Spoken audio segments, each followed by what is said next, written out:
Hi guys, welcome to this, my first video looking at the play Macbeth. In these videos, I'm going to play you a version of the play because it's much easier for me to play it to you than read it, and I don't think any of you want to hear me reading a play just on my own. And then we're going to talk through my annotations and the notes that I've made around the play. So in those notes, we're going to look at characters, in particular how characters change. That's a really big thing in this play. We can look at the main themes of the play, and then look at how Shakespeare explores and develops those characters and themes through the use of language, through the use of motifs, and through the way that he structures and forms the speeches and interactions within the play.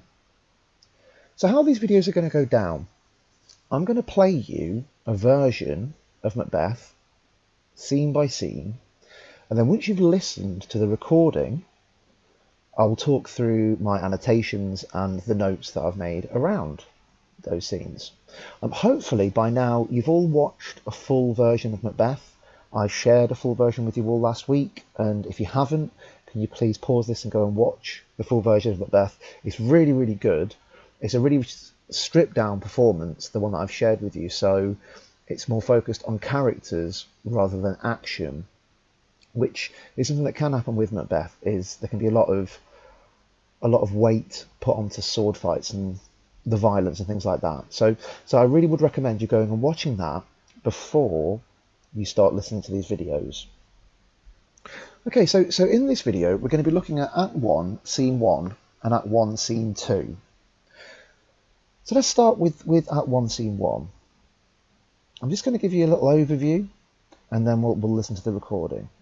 So the first thing, this act introduces the supernatural elements of the play.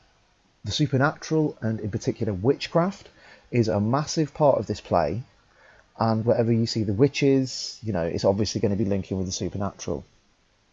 You should also note, contextually, King James, the monarch at the time, the person who Shakespeare was essentially writing this play for, had an obsession with witchcraft, and we'll develop our understanding of that as it crops up more within the play, because there are quite a few elements of real life that Shakespeare chose to include when writing about these witches. And also, this is a big thing, it introduces the idea of equivocation. Now, equivocation is the use of ambiguous language to hide the truth or avoid giving a straight answer. It means to neither lie nor tell the truth. We're going to see this a lot. You're presented with juxtaposition, you're presented with oxymorons even at times, and as we're going through, you need to think, why are the witches equivocating? Why are the witches trying to conceal the truth from Macbeth? But at the same time, why are they telling Macbeth things that do come true? It's kind of one of his main downfalls, and it's a major deception within this play. And again, as equivocation comes out more and more within other characters, we will be writing about it and observing it. Okay, so we're now going to listen to Act 1. This is a really good version of it. Enjoy. When shall we three meet again? In thunder, lightning, and rain? When the hurly-burly is done, when the battle's lost and won. There will be ere the set of sun. Where the place? Upon the heath, There to meet with? Macbeth.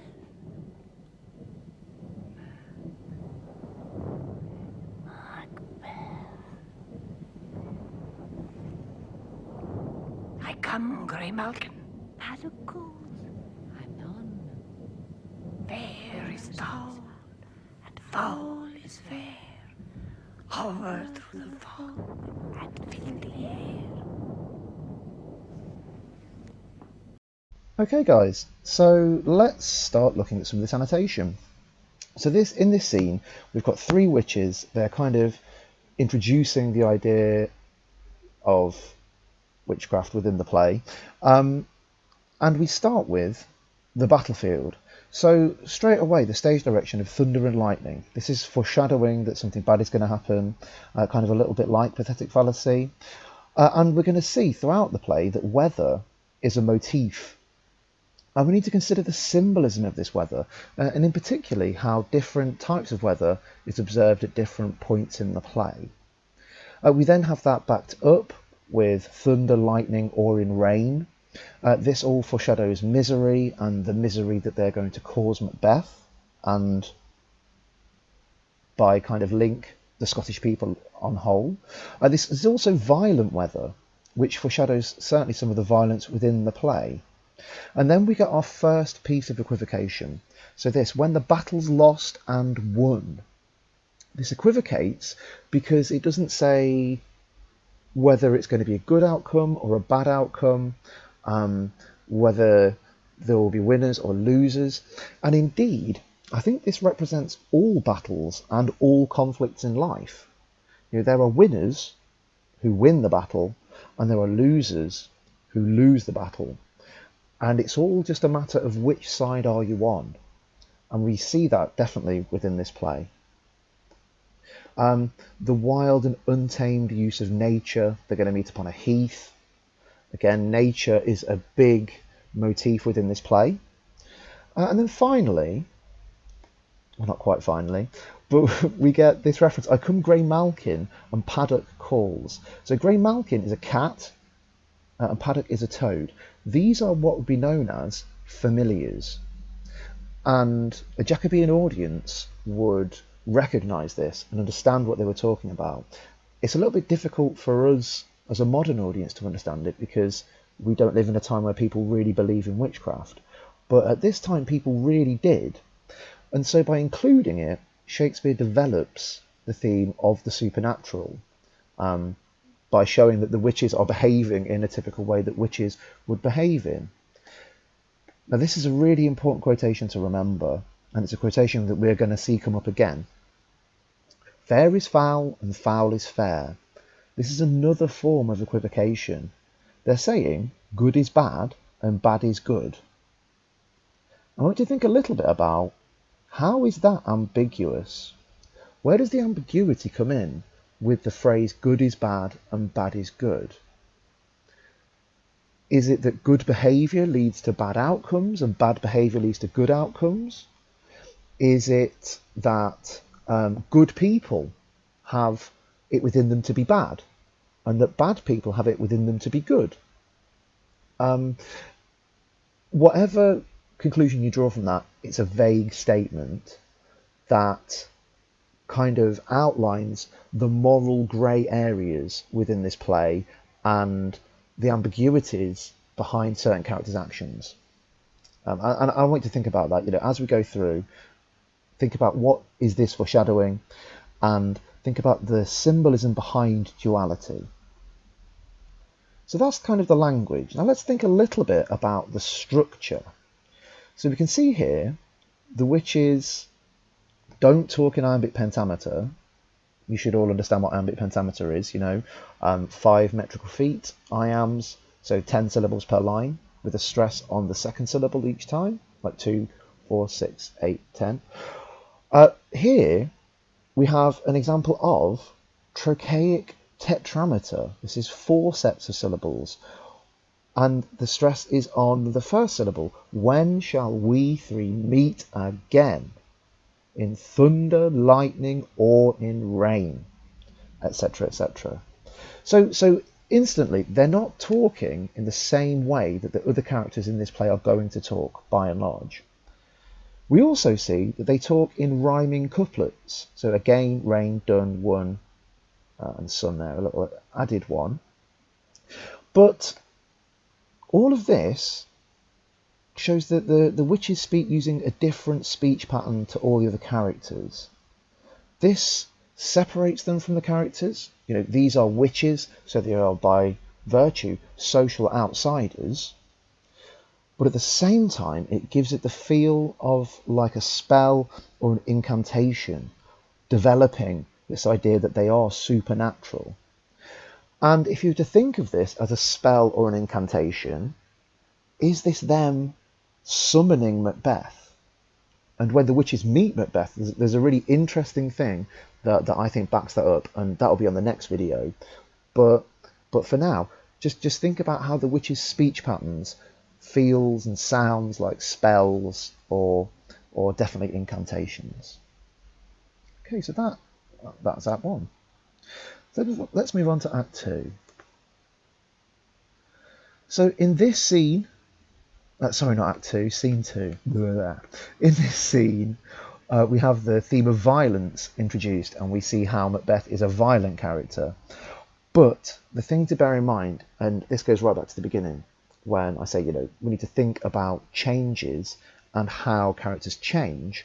Right now, Macbeth's violence and defence of Duncan is seen as good. It's seen as righteous and noble and holy, and he gets a lot of praise for this violence. As we go across the play, we need to think about how people's attitudes towards Macbeth's violence change.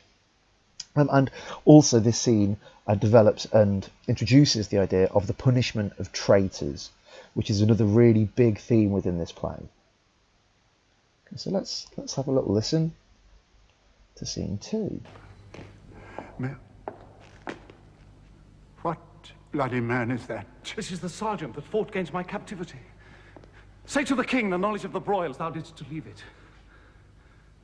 Doubtful it stood. The merciless MacDonald from the western isles of kerns and gallaglasses is supplied, and fortune on his damned quarrel smiling showed like a rebel's whore. But all's too weak. For brave Macbeth, well, he deserves that name, disdaining fortune with his brandished steel, which smoked with bloody execution like valor's minion, card without his passage till he faced the slave, which ne'er shook hands with him nor bade farewell till he unseamed him from the nave to the chops and fixed his head upon our battlements. O valiant cousin, worthy gentleman. Mark, King of Scotland, Mark. No sooner justice had with valour armed compelled these skippen kerns to trust their heels, but the Norwegian lord, surveying vantage with furbished arms and new supplies of men, began a fresh assault. Dismayed not this our captains, Macbeth and Banquo? Yes, as sparrows eagles, or the hare the lion.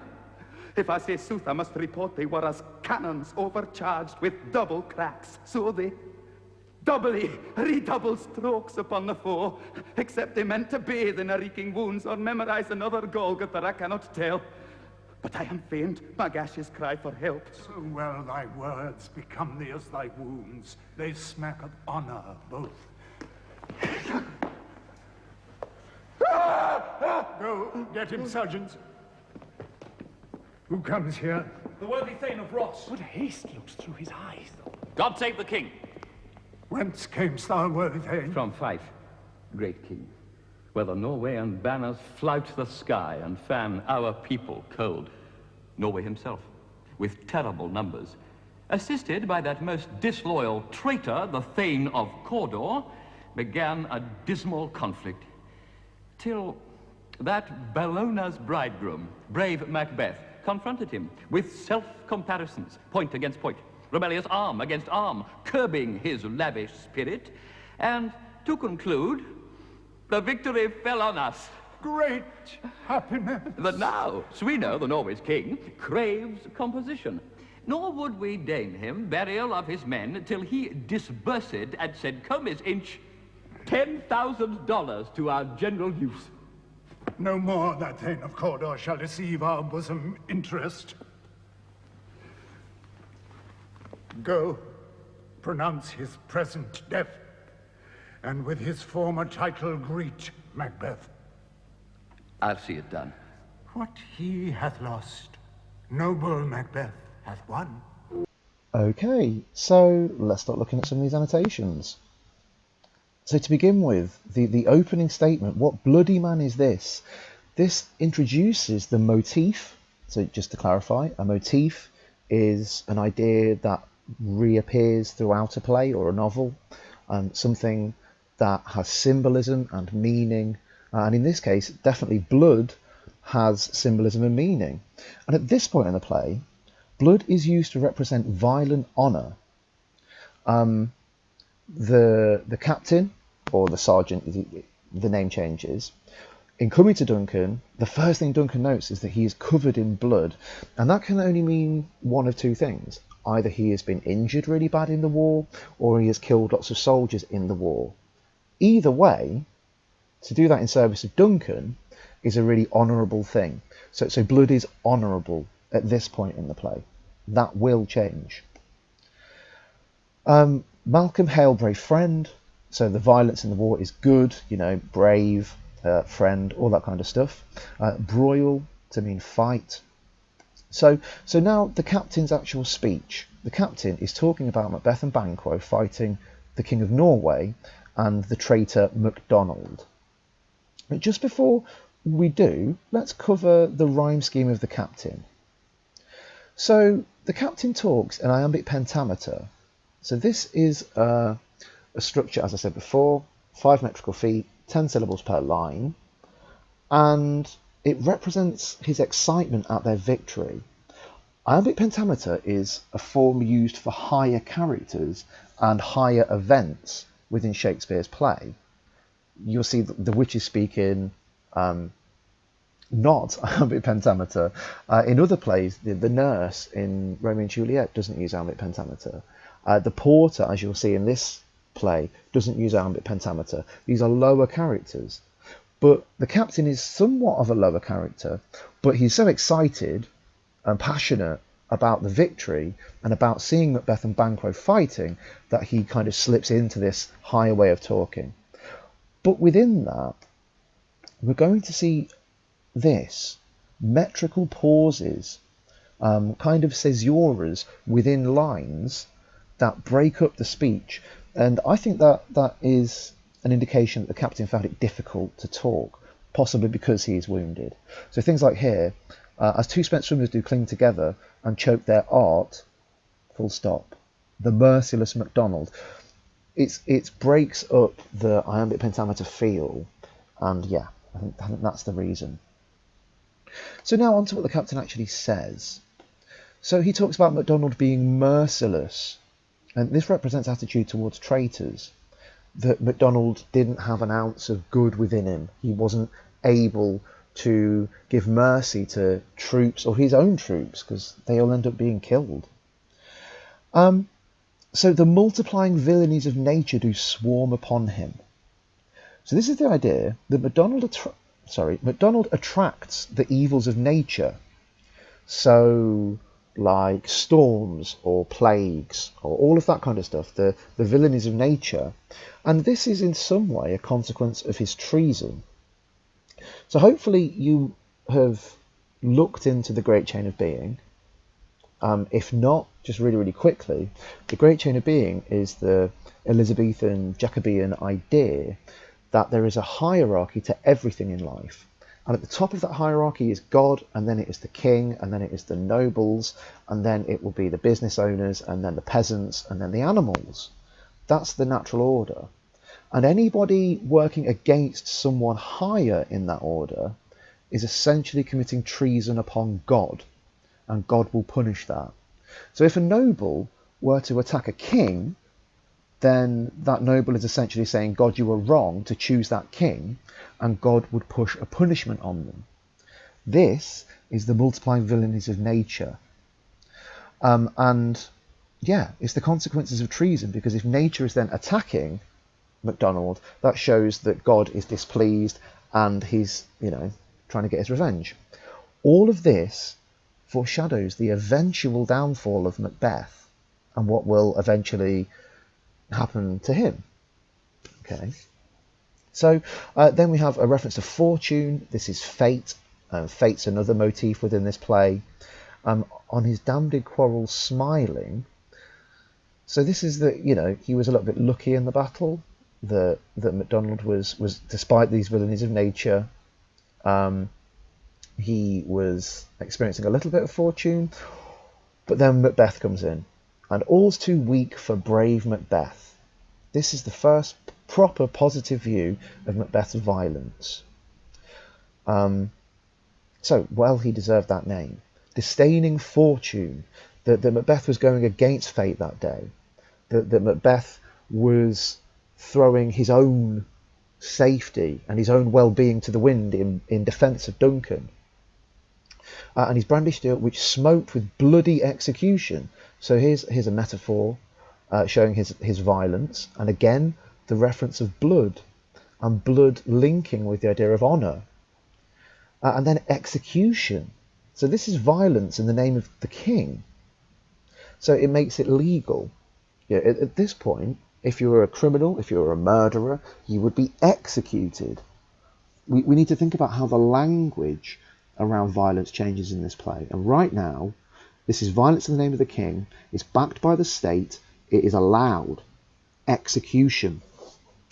And then a violent verb, carved. So carved out his passage. And then till he faced the slave. Now this is a break in the iambic pentameter of the captain's speech. And it adds drama. To whack in this 5-syllable line, till he faced the slave, it creates a natural pause where everyone imagines what actually happened. Because we're not going to see this fight, we're only going to get this description of it. So then, which ne'er shook hands nor bade farewell to him. So this shows that Macbeth isn't interested in formality, he's not interested in trying to play fair. But at the same time, I was reading something on this, and there's a certain amount of ambiguity here, which ne'er shook hands nor bade farewell to him. If they're talking about the slave, then this is referring to MacDonald, and that MacDonald didn't shake hands with Macbeth or bid farewell to him.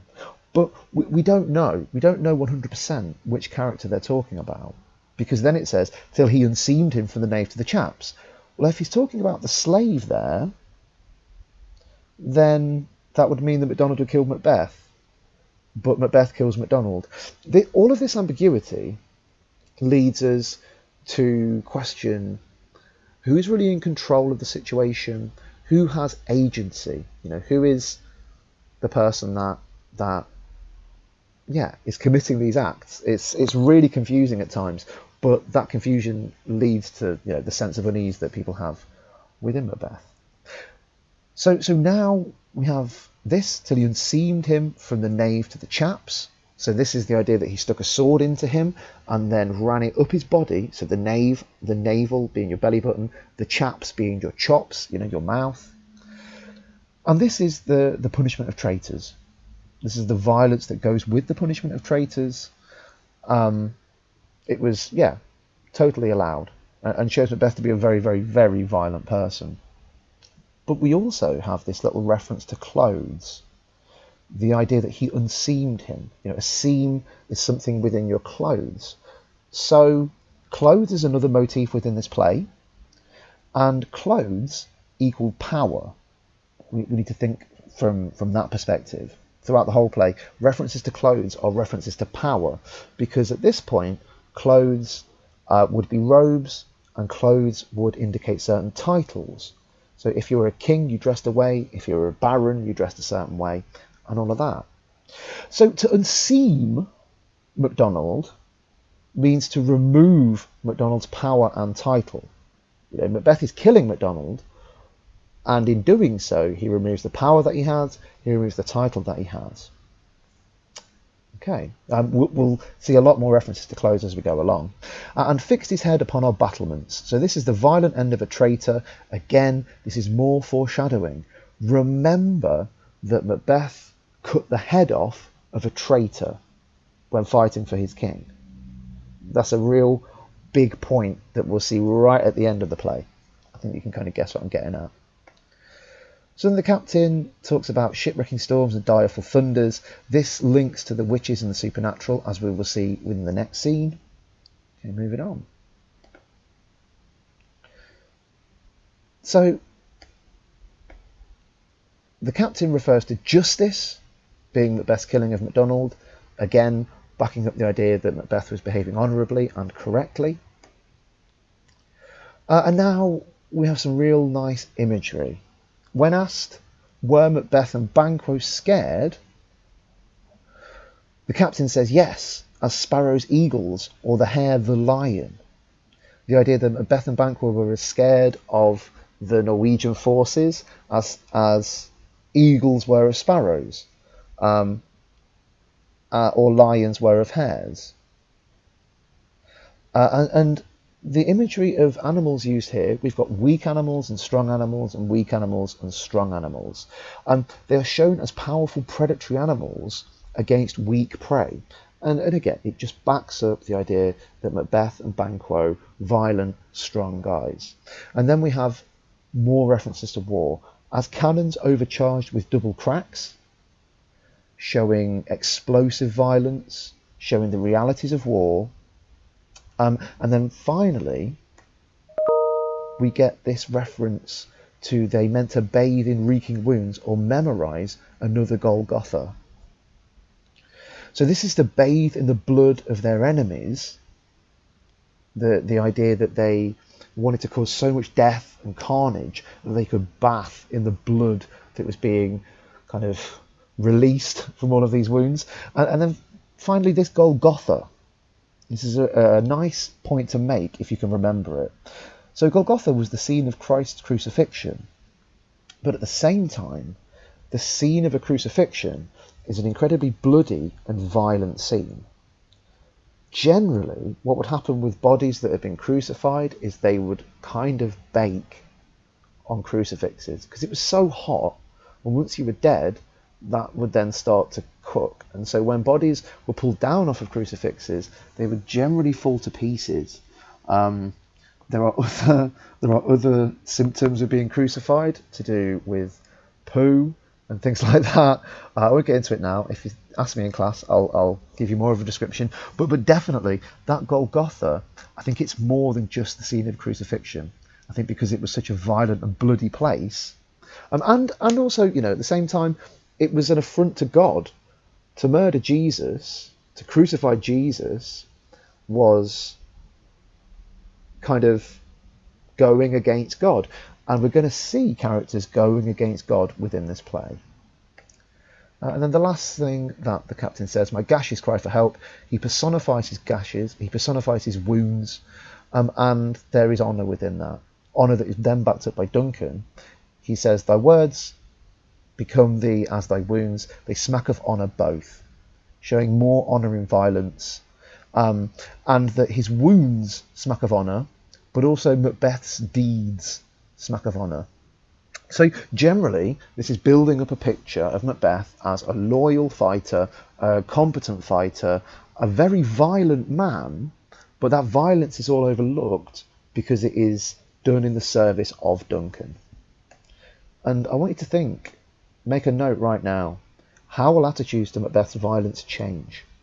Once that violence is not directed in the defence of Duncan, how do other people see that violence? It's a big point for how Macbeth's character changes. Okay, so then Ross comes in, and yeah, he talks about how the battle is going, because they don't quite know yet whether they have won or lost. So Ross is there to tell Duncan the news of what's happening on the battle. So he talks about how the Norwegians try to redouble their forces. So then we get that Norway himself, with terrible numbers, assisted by that most disloyal traitor. So these are banners of a traitor or enemy, disloyal, thinking about it not being natural again. So then we have a reference to the Thane of Cawdor. Who is this disloyal traitor? The Thane of Cawdor is something that Macbeth will become. And there's kind of some structural symmetry when you think that Duncan is betrayed by the Thane of Cawdor in this scene, and then Duncan is once more betrayed by the Thane of Cawdor when Macbeth finally murders him. And Duncan as a useful king we will look at when we get to that point.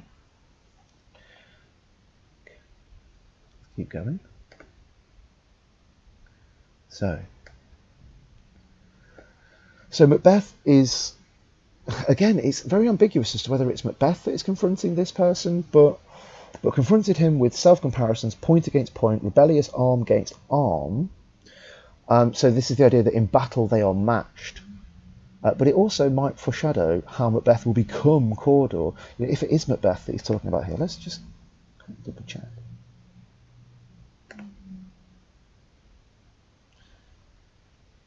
Yeah, I mean, he's not really talking about Macbeth, but the assumption is that Macbeth is the person that is fighting Cawdor at this point. So the self-comparisons point against point, rebellious arm against arm, so that Cawdor is the rebel and Macbeth is not the rebel. But definitely it might show how Macbeth will become a traitor. And it also foreshadows the idea that Macbeth will eventually have a rebellious arm once he decides to turn against Duncan.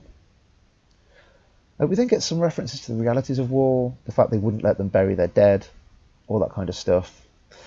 And then finally, with the language, and then I'll get on to doing some of the structure, finally we see a little bit more of this juxtaposition, this losing and winning.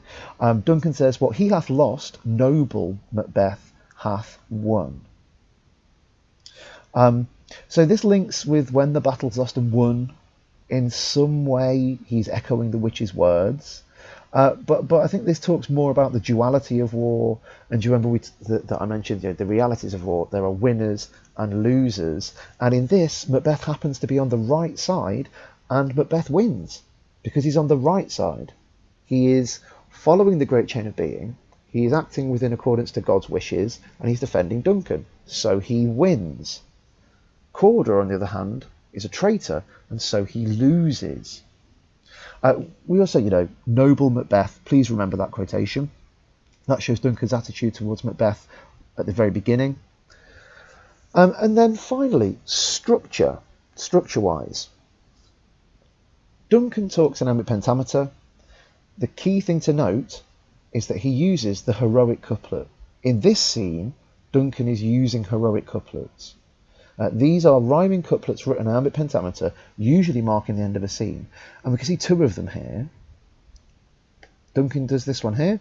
Death and Macbeth, our bosom interest, go pronounce his present death, and with his former title greet Macbeth. That's probably the true end of the scene.